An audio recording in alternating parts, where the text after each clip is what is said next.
Ready to go.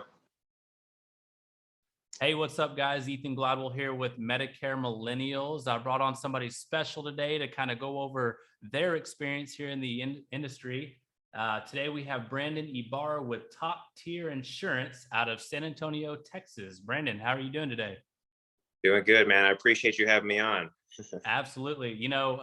We'll get into this a little bit later. Brandon and I have really been chit-chatting the last 4 to 6 months. We've stayed in constant communication. To be quite honest, I really don't even remember how we got together, and he's helped me and I've helped him. So I'm really excited to have you on. I guess we'll go ahead and we'll get started today. And I really wanted to start out by asking really about the history of your insurance career, how you got in, how long you've been in, what brought you in, and hell, let's be honest, what's keeping you in at this point?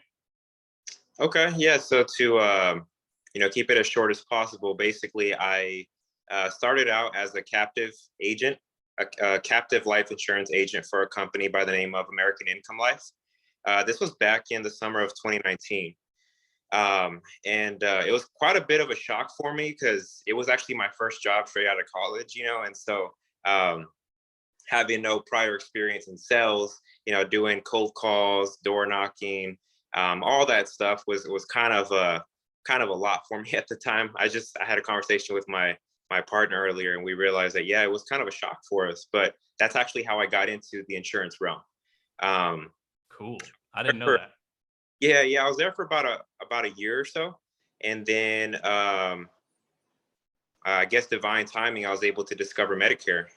Basically, my mom was actually meeting with her health insurance agent, and somewhere mentioned me in the conversation, and she had basically told her if I had heard about Medicare, and she passed the message along to me. Kind of got in contact with her, learned about the opportunity, and decided to go all in. And so here I am today. To answer your question, what keeps me around at this point is I feel like this business is a very problem solving oriented business, which I really, really love.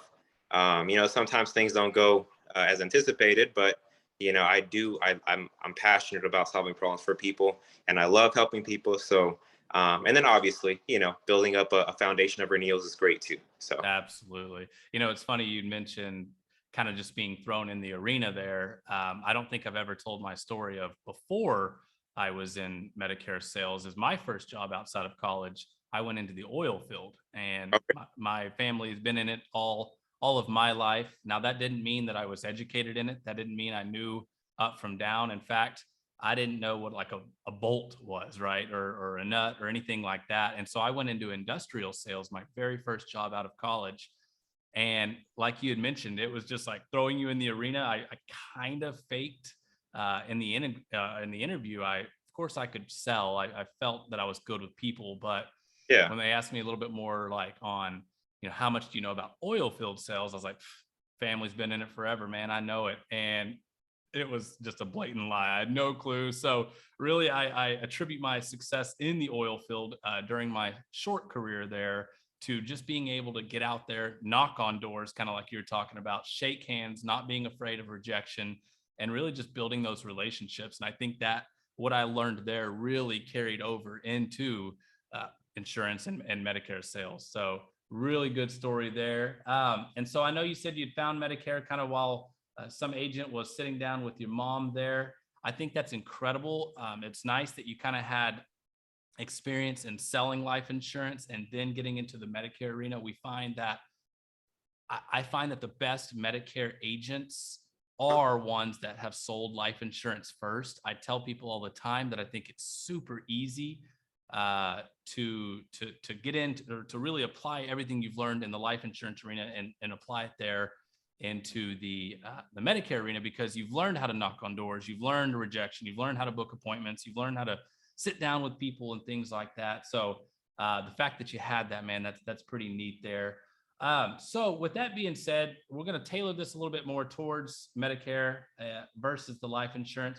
Talk a little bit about the training that you've had, whether it be your IMO, if you have a boss or, trainers, anything like that. Talk a little bit about how you learned Medicare. That individual that put me on to the opportunity, she helped me get my contracts and kind of all the logistics stuff of it. Getting certified, completing my AHIP, being compliant, all those things. But to be transparent with you, I didn't really learn much from. Not to call this individual out or anything, but just the people that I had got in contact with initially when I began this venture. I didn't have too much coaching. Kind of was just told to do this, and that. But I quickly realized that there was more to it than just getting the contracts. There was trying to generate leads. There was knowing about Medicare to begin with. And also how to run an appointment. I had absolutely no coaching whatsoever, unfortunately. How to go through a needs analysis, how to kind of tailor the conversation to the individual that I'm in front of, things like that. And so I actually learned that during my very first AEP, which was back in 2021. This past AEP was my very first AEP that I worked. I kind of just went for it, man. I just went Yeah. for it. Sometimes you have to. Yeah, just like you, I kind of used some of the stuff that I learned in life insurance. When I ran my appointments, I kind of remember some of the cues that some of the pieces that they shared with me of value, and kind of use that and kind of just I was horrible at first, man. I'll be honest with you. I was horrible at first. I knew my stuff. I knew my Medicare. I did my I got my education with like the ins and outs to how you begin Medicare, how you qualify for Medicare, and then what your options are, things like that. I was well versed. It was more of a confidence issue for me in the beginning. I was bad, man. My first 5 to 10 appointments were really, really bad. I didn't close anybody, of course. Uh-huh. But yeah, now I've fine-tuned my approach. I've actually created my own needs analysis based off, um, how things went in the beginning. I kind of tailored my needs analysis. I know what I need to ask now in a Yep. home. And it's not perfect by any means, but it's definitely, on the way there. It's getting better and better. And I just told my partner this morning, I think yesterday was probably the best appointment that I've had since I began this venture. Okay. Just on point, man. Like I was in control of the conversation. I didn't spend too much time elaborating on one thing. I went through my needs analysis thoroughly. Even helped her find, a dentist, an eye doctor. Just gave her a lot of value, and realized when I walked away from it, like, wow, I did an awesome job there. So Yeah, congratulations. Let me ask you, how many appointments have you, just a rough estimate, of course, how many appointments do you feel you've had to run to to feel that confidence that you just felt yesterday? Just an estimate. I mean, time frame 4 months, but on the appointment scale, I would say I've probably ran. Uh, let's see, I would say like 150, maybe around. 150 appointments to finally Around. feel where you're just like, man, I have fine tuned this. I feel good. I know how to gain and most importantly, maintain the control of the entire conversation and make sure to be able to steer that person into the right plan. And that's Yeah, awesome. That's huge. yeah. Congratulations. That's big. And another thing, guys, that I think he had mentioned that I want you to take away from this, if you take anything, let it be this: he wasn't confident the first 10 appointments. I remember my first 10 appointments. It wasn't that long ago. It was October of 2019, 2 years before you, Brandon. Uh-huh. And I remember my first 10 appointments. In fact, I told a lady the other day, at your first 10 appointments, you're going to feel this way. You're going to like almost go, man, I really hope I didn't screw them over, and I really hope that I did the right thing. I believe I did, based on their situation, their goals, their doctors, things like that. I think I did everything, but man, I just hope I don't get that phone call saying I screwed it all up. Um, so the most important thing, guys, is you've taken your AHIP, you've taken all these carrier certifications. You're going to know more than 98% of the people that you sit with. You're going to always have that person who for Absolutely. some reason knows everything. It's weird, but you just got to get out there, guys, and you have to swing that bat. And that's the only way you're going to get better. Okay. You can know everything about Medicare, but if you can't get in front of somebody, you're never going to sell anything. So awesome job, man. Thank you for sharing that. Or Um, Moving right along, here's one that I didn't tell you about that I was going to ask you. So I'm going to shock you just a little bit. Has That's there fine. been anything in this industry that has shocked you that you, whether it's been good shock or a bad shock, has, did somebody lead you into something and you're like, man, that's just completely not true?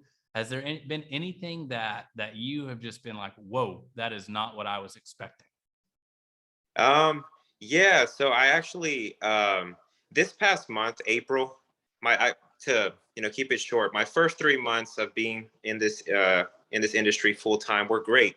I mentioned to you that I had made the top producer list my first 3 months consistently with a carrier, United Healthcare, as Huge. San Antonio. So that was awesome. However, yeah, in April this past month, man, I was still consistent with my production, with my, running certain amount of appointments, closing certain amount of people. But the thing that really, really shocked me was chargebacks, man. And chargebacks from clients that, like we mentioned earlier too, that you just feel they're gonna stick with you forever, and then and you're like, wait, really? You changed plans, really? Like, um, I thought we had some trust, some loyalty there, and so yeah, I would say that because you say, you get familiar with like the way you get paid your commissions, right? And so you write X amount of policies one week. Typically, the next week you'll see it by Friday, right? Right. Hit. And so when you have that number in your mind, and then you got four chargebacks, four red marks on your commission statement, it's not the same amount that you anticipated. So I would say that would be one of the biggest things that I've been shocked by thus far in my Yeah. short term of being in this industry. Out of the hundreds of videos that I watch of other people that talk about Medicare, and in fact, myself and Kenny included, I don't think we've ever talked about the chargebacks. We've talked about how there are fewer, or should be fewer, and obviously the amount is less than like life insurance because you get paid most of the time less. But chargebacks do happen, guys. And I was telling Brandon before we hopped on here that it's the weirdest thing when I'm looking at my book of business and I'm reviewing names and I'm remembering when I sat with that person. I'm like, man, this guy is going to be a client forever. We Yeah. bonded. We're bros, or whatever. And it's the people that I'm like, I mean, that was okay appointment. Like, I don't know, they'll probably switch in a year or something. They just didn't really, we didn't click, right? And it's almost been, for me in my experience, it's been like the people that I had the best time with are the ones that switch, and the people that I never would have imagined stick with me 3, 4, 5 years are still there. So it's cool that you said that. It's Yeah. interesting that you did that. Another question that I didn't, I was typing a second ago when you were talking. How Uh-huh. many leads are you buying or being given a week, and how many appointments are you running a week? I like that question. So, right now, I'm investing in direct mail leads weekly, and so I'm spending. I Weekly. mean, weekly, yeah, and it's on the scale of 1,000 mailers, direct mailers. Obviously, you don't get all 1,000 back. That'd be great, right? But yes, I'm spending money weekly, investing money weekly. Did you ask me for the amount of money or the amount of No, leads? we don't need to know that. Just how many leads are, if you had an ideal week, and Uh-huh. come Monday morning or whenever you start setting your appointments for the week, and you had a fresh stack of leads, what would that number look like? And then how many appointments are you trying to run off those leads? Uh, So fresh stack of leads would be about. So I do have a variety of lead pieces. So one would be from the direct mailers, about 20 a week, and then from my FMO, they do provide me what they call alpha leads. Basically, they've spoken with a telemarketer from the company, and basically they gave permission for an agent to reach out to them. And from them, I'll probably get about 10 weekly, Okay. and then those are my two lead sources right now at the moment. I also do work T65 lists, but as you know, those are very low intent. And so they're not as, you don't get, people don't answer as much. So I do those three lead sources right now. It's going to be direct mailers, alpha leads from my FMO, as well as a T65 list. Those are always last resort. If I What are can't, your favorite leads to work out of all three of those? by far, direct mail. How come? Because they remember, Yeah. they remember. Yeah, they remember filling it out and mailing it to you. So very high intent. Um, it does take a little bit, it takes a little while for you to get them back. But when you get them, man, they're awesome. They're awesome because they remember. That's the biggest thing is they remember filling it out. And as soon as I get the leads, I work them as soon as I get them. As soon as they come in, I work them, that way it's fresh to them. They just did it a week ago or whatever. Yeah, yeah. Direct mail by far. Direct mail. You hit a couple of nails on the head there. You said that intent is high, guys. Yeah. You could get a 1,000 Facebook leads and call through those. And I believe, and this is just an opinion, of course, but I think like 100, you could get better results from 100 direct mail leads than you could 1,000 Facebook or internet or call center or whatever type of leads. I love the intent. Like you said, they remember, they had to read it, fill it out, put it back in the mailbox, and then you call, shortly after that. But another thing that nobody talks about is those leads have a much, much higher shelf life. Okay. So I'm currently down here in Mexico, and I quite honestly haven't been calling anybody while I've been down here, but I'm not that worried about it. Obviously, we don't want these leads to get, a year old, but if they're 3, 4, 5, 6 weeks old, you can still call them. Still, you may have to work a little bit harder on refreshing their memory on what it is that they did, but that shelf life is much, much greater, because if it comes to an internet lead, man, that could be, that's gone in in a day, so excellent point. And how many appointments are you trying to run? Well, first off, how many appointments are you trying to run? And are you doing face-to-face, or are you doing over the phone, a little bit of combo with both of them? What are you doing? So right now, my goal for every week is to run anywhere from 15 to 20 in-home appointments face-to-face. I don't right now do telesales over the phone, just because I'm still kind of fine-tuning my approach on the phone. I feel like I'm a lot better in person. And so I'm trying to focus on my strong suit right now. And so, yeah, it's all face-to-face. And like I said, weekly, anywhere from 15 to 20 appointments that I try to run. Man, that's awesome. And just ballpark, what would you say you close out of running 15 to 20 appointments a week? I would say anywhere from 8 to 10, around Yeah. 8 to 10. Uh-huh. That's awesome. That's awesome. And do you cross-sell anything? I do the hospital indemnity plans, so I do a lot of those. I do have one contract currently with a carrier for life insurance, but to be honest, man, I've kind of been putting that off a little bit, just trying to focus on being really, really good at Medicare, and as well as those hospital indemnity plans too. So, man, pedal those, because that's the error that I made. And when I grinded and I really built my book of business, I just slung Medicare. And I think I heard it the other day by, I don't remember who it was, somebody in a video the other day. I heard that if you sell one policy, you're a salesman. If you sell 2 policies, you're an advisor. And what that means, how I interpreted it is when I was out there just slinging Medicare, I was going so fast and I wasn't taking the time to explain everything. What happened? I lost a lot of that business, right? I was just a salesman. So the next salesman that walked in did the exact same thing and flipped my policies. But guys, I posted this the other day. One of the best ways to increase your retention on these Medicare plans, because again, we're not selling Medicare for that huge upfront commission, right? We're doing it for the renewals. The number one way for retention is to cross-sell. And the number one thing that these clients need that goes hand in hand with their Medicare is a hip. Man, that's awesome. Congratulations. And you're going to be far above me, much, much faster. The next one, we'll kind of take this one short and sweet. As far as any of your results and your experiences, you've shared a little bit as far as a few chargebacks and things like that. We think that's common. But do you have any sort of, results as to some of the things that you're trying, whether it be, cross-selling or working some new leads? Is there anything you wanted to share with anybody, with these guys, as far as any results that you've had? Yeah. So, there is one theme that's been occurring as of late. I did mention April was kind of a challenging month for me. I think the reason why that was the case was because I was having trouble balancing writing business production, and also retaining my book. And what I mean by retaining is, you gotta check on your people. If they call you with X, Y, or Z, you got to be able to let them know, set time that you'll have an answer for them, or whatever the case is. Every situation is different. So I was having trouble between production and retention.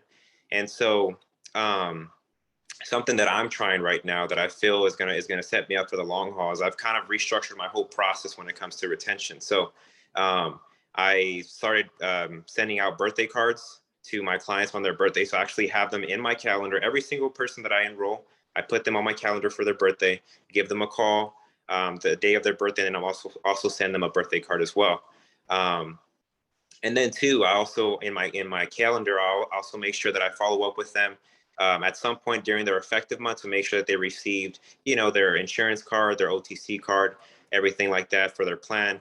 And then I also check on them quarterly. So I've just got a lot more organized, and Yeah. I feel less overwhelmed because now I have a process in place to be able to, you know, work my retention, so. Man, those small things make the largest differences. It's funny. I was talking to my wife yesterday and I told her about how I have gotten just a little bit, I've spent this week in particular getting a little bit more organized.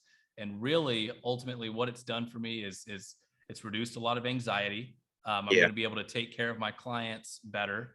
And really, ultimately, it didn't take me very long. It took just sitting down for a minute, getting focused, and developing those systems that you discussed. And I told her about it, and she's like, "Yeah, it kind of makes you feel like you should have done that years ago, huh?" And I'm like, "Yeah, yeah, yeah, yeah." So, good stuff, man. You're learning a lot of really, really good stuff early on. A lot of things that I learned way later on. Lost a lot of business, and that's awesome, man. So, two more things, and we'll wrap this up. I wanted to kind of go over a few of your goals out of the business. Now, these goals can be both production, short term, and even long term. So, what do you want to get out of the business? So, what are your goals with selling Medicare here?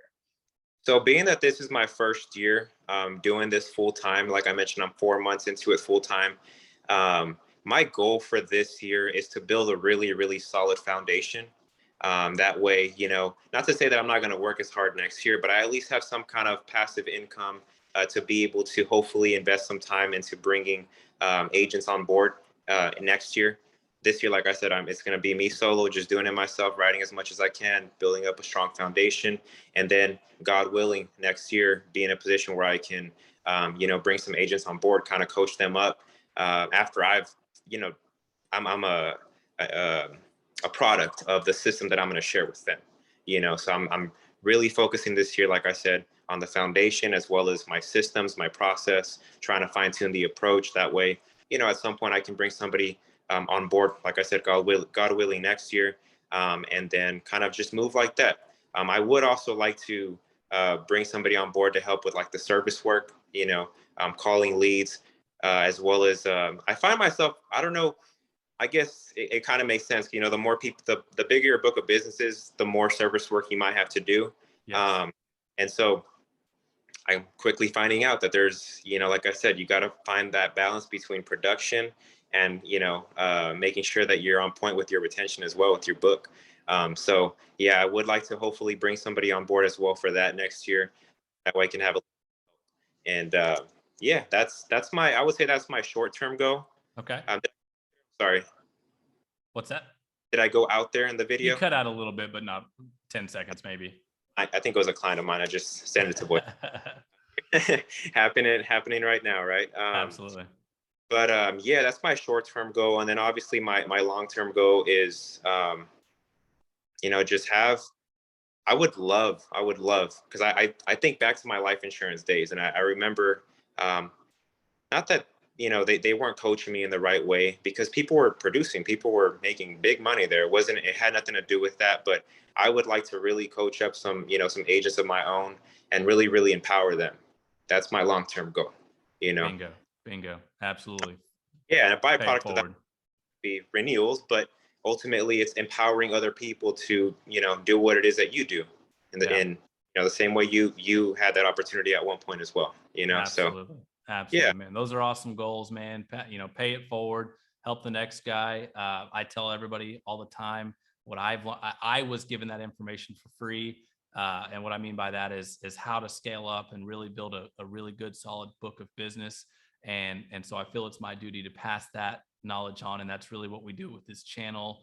And, I've been trying to help you out and a couple of other guys out. And I mean, to be completely honest, you're not even contracted with us, and so I just, me and you again, I felt some sort of connection the first time we talked, and I was like, I think this guy's got a lot of potential, and I want to invest in him. So Really, really good stuff, man. Well, let's wrap this up, Brandon, so we don't bore everybody for too much longer. Where can we find you? Do you have any sort of social media out there that we can, go and connect with you? Yeah, so right now actually just started my Instagram page, my Instagram business page. Started I think like last week. Made my very first post. The at name is top underscore tier underscore insurance.